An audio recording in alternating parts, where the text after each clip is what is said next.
Good morning students, आपके अपने YouTube channel में आपका हार्दिक स्वागत है।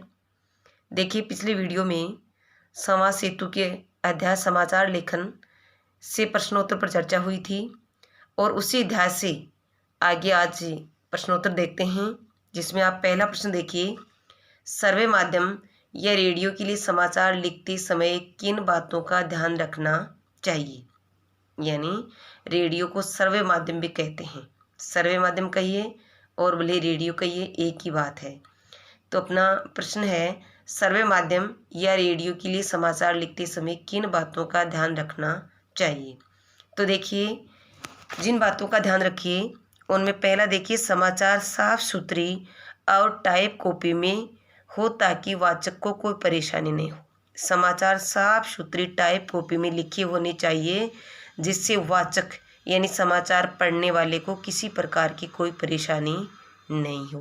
क्योंकि रेडियो पर समाचार बोलकर बताए जाते हैं, बोलकर अभिव्यक्त किए जाते हैं, इसलिए समाचार साफ सुथरी और टाइप्ड कॉपी में होनी चाहिए ताकि समाचार बोलकर जो बताने वाला है उसको किसी प्रकार की परेशानी नहीं हो। दूसरी बात आप देखिए, समाचार लेखन सहज, सरल तथा प्रवाहमयी भाषा का प्रयोग होना चाहिए। समाचार लेखन में सहज, सरल, प्रवाहमयी भाषा का प्रयोग होना चाहिए, क्योंकि रेडियो पर समाचार अनपढ़ लोग भी सुनते हैं, पढ़े लिखे लोग भी सुनते हैं, तो अनपढ़ लोग भी सुनते हैं।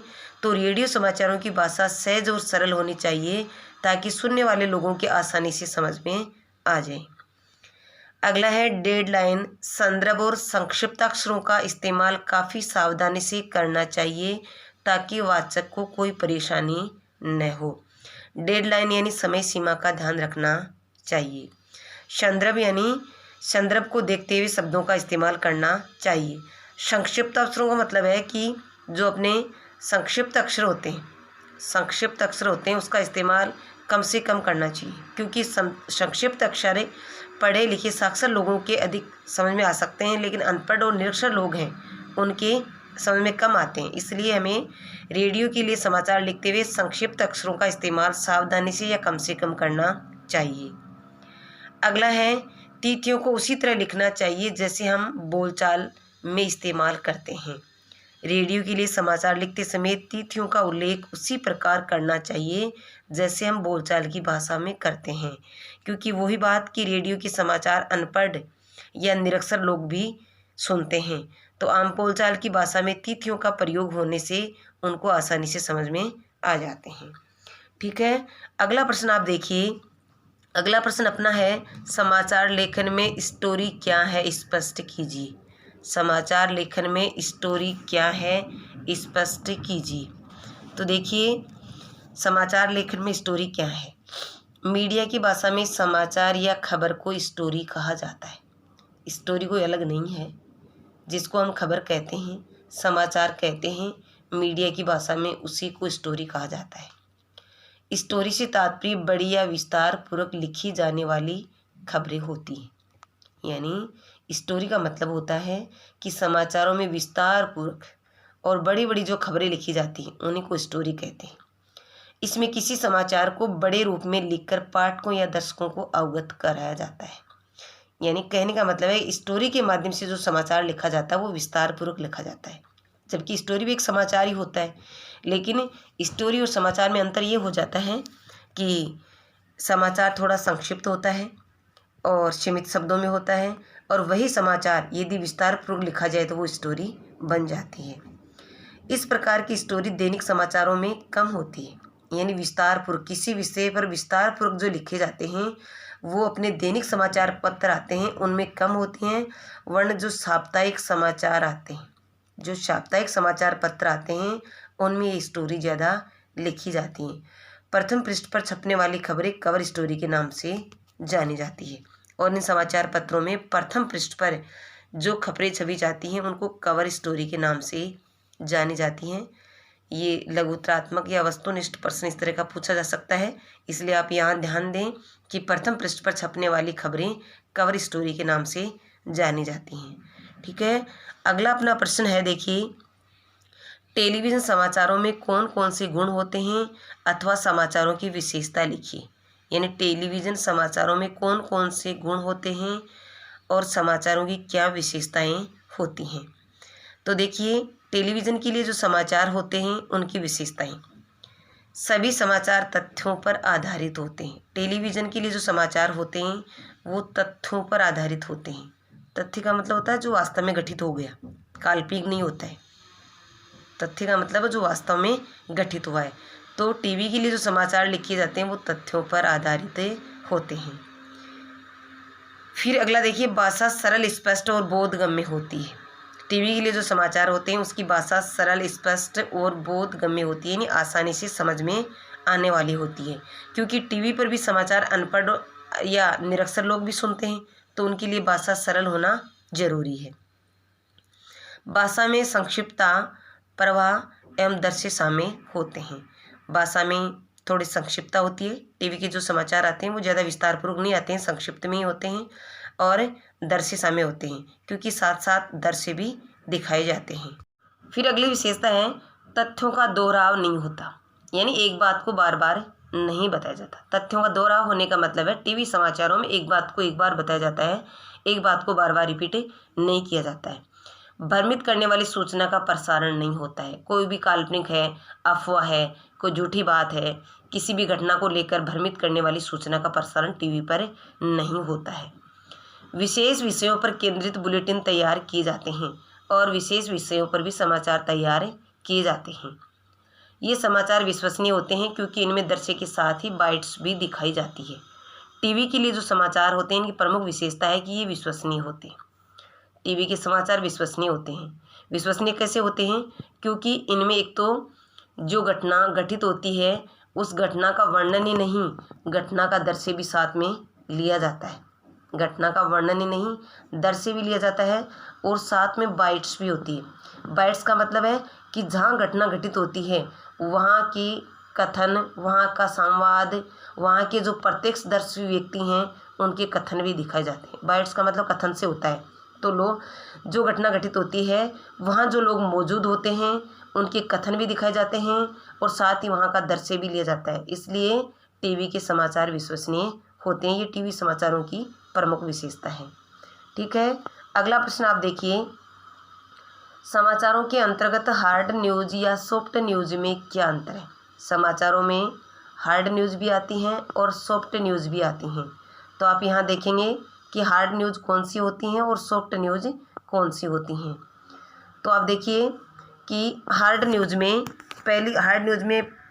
पहली विशेषता है हार्ड न्यूज़ की, रोजाना के घटनाक्रम, अपराध, दुर्घटना आदि से संबंधित समाचार हार्ड न्यूज़ में शामिल किए जाते हैं।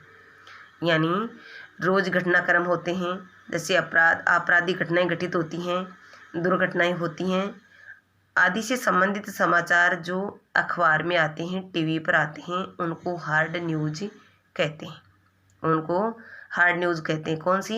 एक तो अपराध से संबंधित है और एक दुर्घटना से संबंधित जो भी समाचार आते हैं उनको हार्ड न्यूज़ कहते हैं।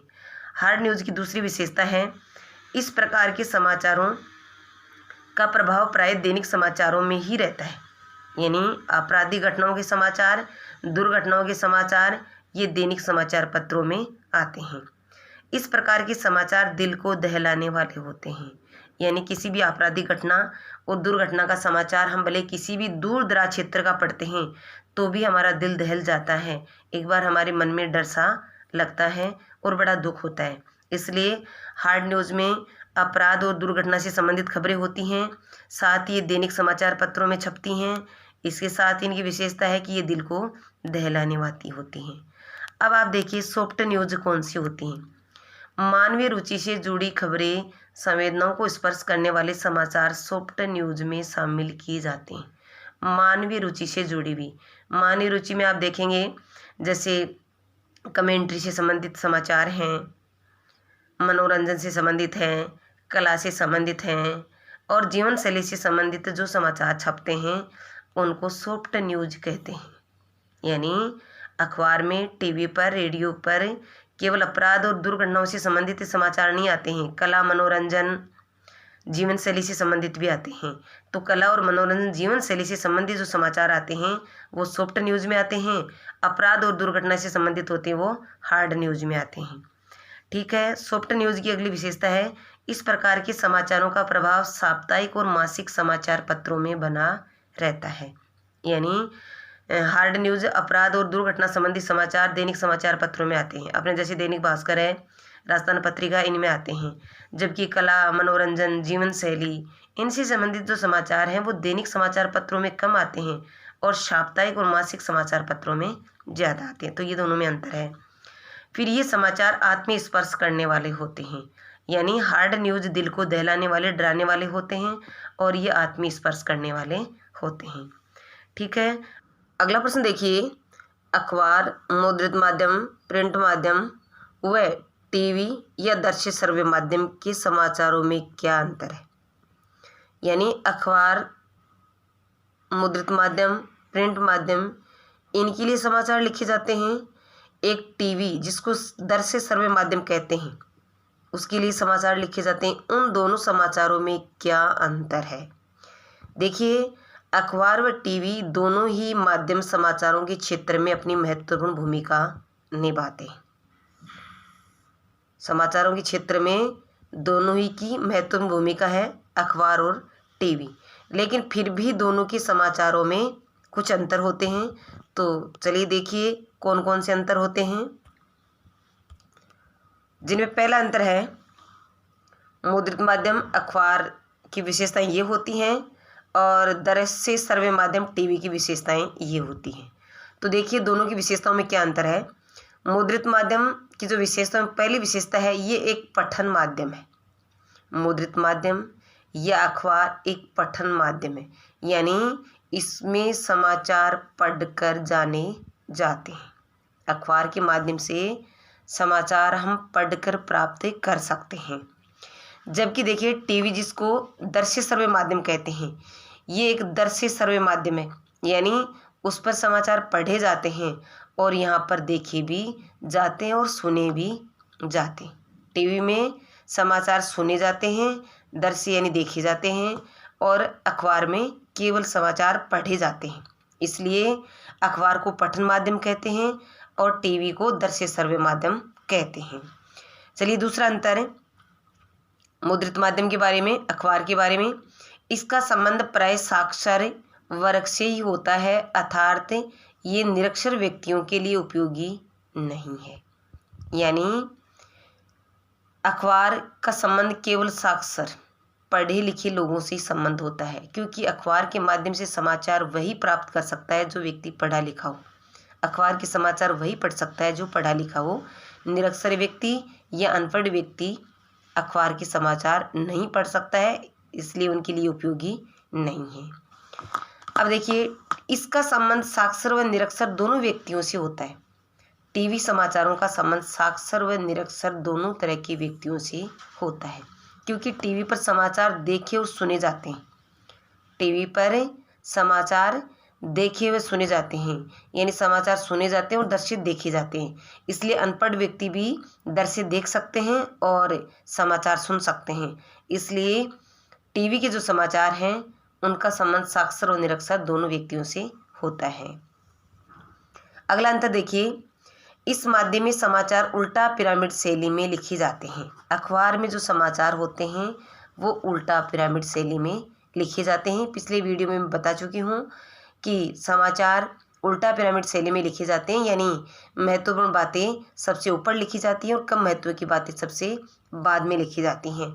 और जिस शैली में महत्वपूर्ण बातें सबसे पहले और कम महत्व की बातें बाद में लिखी जाती हैं उस शैली को उल्टा पिरामिड शैली कहते हैं। ठीक है। अब देखिए टीवी समाचार कैसे लिखे जाते हैं। इस माध्यम के समाचारों को विभिन्न प्रकार से दर्शाया जा सकता है। टीवी के माध्यम से जो समाचार दर्शाते हैं उनके कई माध्यम होते हैं, जैसे एंकर विजुअल। एंकर विजुअल का मतलब होता है कि इनमें समाचारों के साथ दृश्य भी उपस्थित किए जाते हैं, दृश्य भी दिखाए जाते हैं। विजुअल का मतलब होता है दृश्य, तो समाचारों के साथ दृश्य भी दिखाए जाते हैं। एंकर बाइट्स, बाइट्स का मतलब होता है कथन, तो इसमें समाचार के साथ साथ जिस घटना का समाचार है उस घटना में प्रत्यक्षदर्शी जो व्यक्ति हैं उनके कथन भी दिखाए जाते हैं। बाइट्स का मतलब कथन, तो जो भी प्रत्यक्षदर्शी व्यक्ति हैं उनके कथन भी दिखाए जाते हैं। ब्रेकिंग न्यूज, अब टीवी पर समाचार ब्रेकिंग न्यूज़ के रूप में भी आते हैं, जैसे कोई बड़ा हादसा हो जाता है, कोई बड़ी दुर्घटना हो जाती है, कोई बड़ा पदाधिकारी पद त्याग करता है, तो इस प्रकार की जो न्यूज़ होती हैं, समाचार होते हैं, वो ब्रेकिंग न्यूज़ के माध्यम से आते हैं। ठीक है, फिर आगे आप देखिए, इन जो अखबारों के लिए समाचार हैं, इनमें ताजगी का अभाव रहता है, क्योंकि ये हमें देरी से प्राप्त होते हैं। अखबारों के जो समाचार उसमें ताजगी नहीं रहती है, यानी कल जो घटनाएं घटित हुई हैं, कल की जो खबरें वो आज हमें आज मिलेंगी, जबकि टीवी में जो समाचार उनमें ताजगी रहती है, क्योंकि आज दिन में जो घटनाएं घटित होती है उनका तुरंत थोड़ी देर बाद में टीवी पर प्रसारण आ जाता है। इसलिए अखबारों में ताजगी कम रहती है, टीवी समाचारों में ज़्यादा रहती है। फिर अगला अंतर आप इसमें देखिए, ये समाचार स्थायी होते हैं। अखबार के जो समाचार हैं ये स्थायी होते हैं। अखबार के समाचार स्थायी कैसे होते हैं? क्योंकि अखबार में आज समाचार हैं, हम अखबार को सहेज कर संभाल कर रख सकते हैं और 12 महीने बाद में भी उसके समाचार पढ़ सकते हैं, इसलिए स्थायी होते हैं। ये समाचार अस्थायी होते हैं। टीवी के समाचार अस्थायी होते हैं। अस्थायी क्यों होते हैं?